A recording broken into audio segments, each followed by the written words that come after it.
I moved in with my daughter Darlene on a Thursday in October of 2009, and I moved back out on a Tuesday in March of 2014. And in between those two dates, I learned more about myself and about human nature than in all the 76 years that came before. None of what I learned was comfortable. Most of it was true. I'm going to tell you what nobody told me, not because I'm bitter. I am not a bitter woman. Bitterness is a luxury I never had time for, but because somebody ought to say it plain, and plain is the only way I know. I grew up in Harlan County. My people have been in these mountains so long, the mountains have our shape.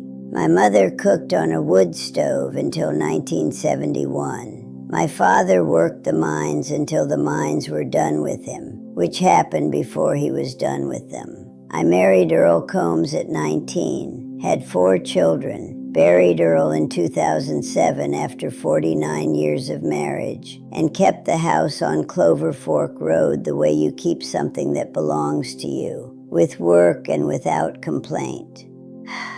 The house was Earl's father's house before it was ours. I knew every creak in every floorboard. I knew which window stuck in July and which draft came under the kitchen door in January. I knew where the light fell on Sunday mornings, and I knew the sound the furnace made when it was about to give trouble. I knew that house the way you know your own body. My daughter Darlene called it a safety concern. She said that word, concern, the way people say it when they've already decided something and are looking for your agreement. She said the steps were steep.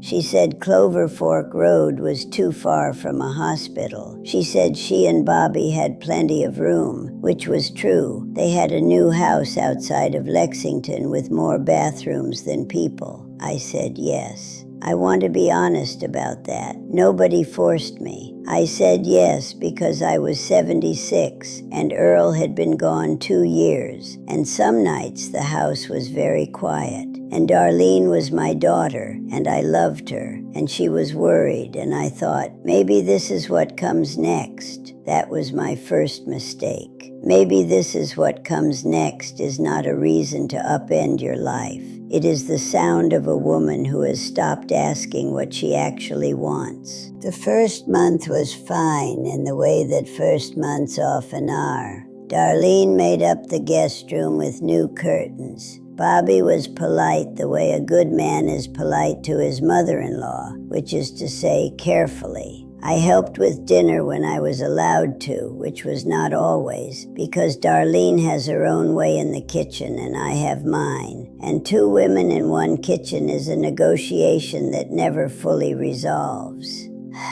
I had my blue enamel cup, my mother's cup, the one with the chip on the rim that I've had since she passed in 1978, and I put it in Darlene's cabinet, and that was the one thing that felt like mine in that house. The second month I started to notice things. I noticed that I waited to see what Darlene's schedule was before I made plans for myself. I noticed that I turned the television down when I heard Bobby's car in the driveway, though he had never once asked me to.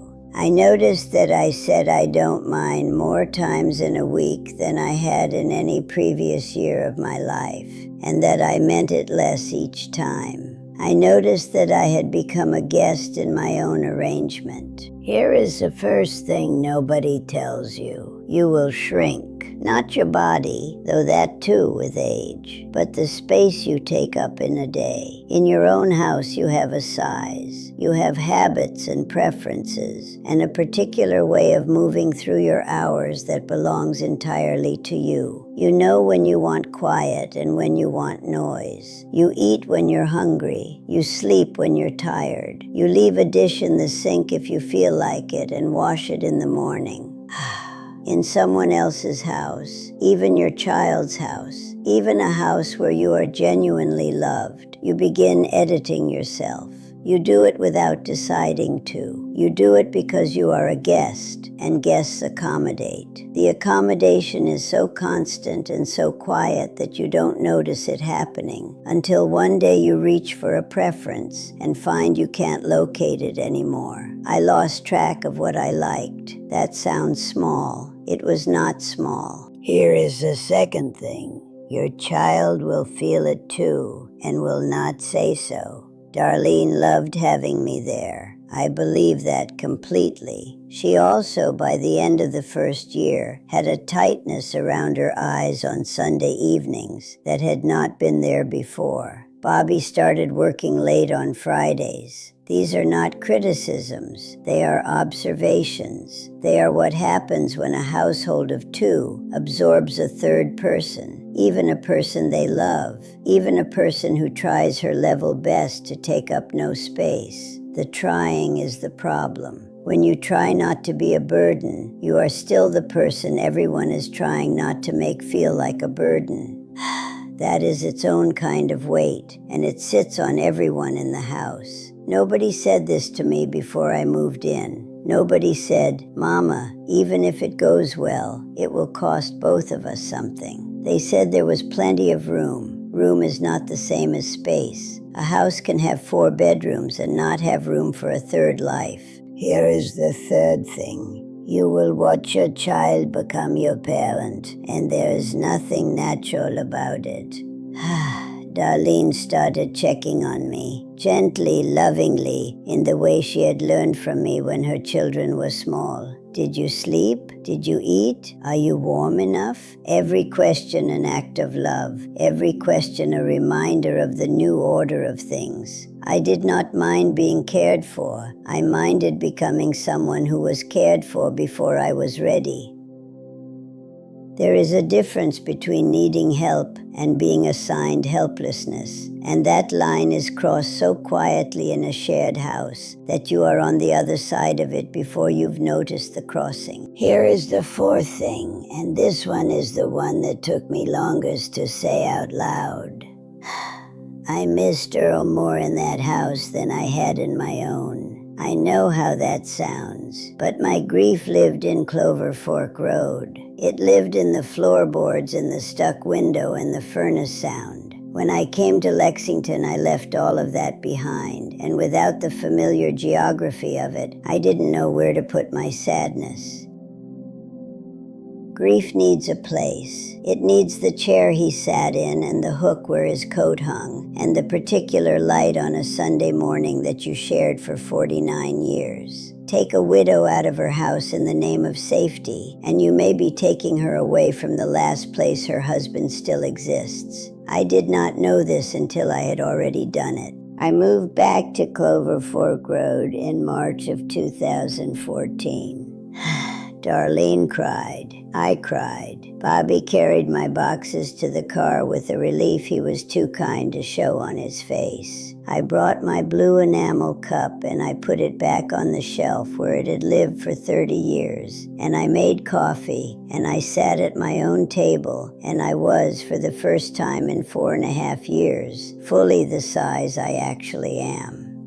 I did not go back because I stopped loving Darlene. I went back because I understood finally that loving her well required me to stay myself, and I could not stay myself in her house. That is not her failure. It is not mine either. It is the nature of the arrangement. What I tell women now, and they ask me because Harlan County is a small place and word gets around, is this: before you move, ask yourself not whether you will be safe. Ask whether you will still be yourself. Ask whether you have enough life left to spend it apologizing for existing. Ask whether your grief has a place to live in the new house, or whether you'll be leaving it behind with the furniture. If you need help, get help into your house first. Meals brought in, a neighbor with a key, a grandchild who stops by Tuesdays. Exhaust every arrangement that lets you stay before you go, because going is a door that closes easier than it opens back up.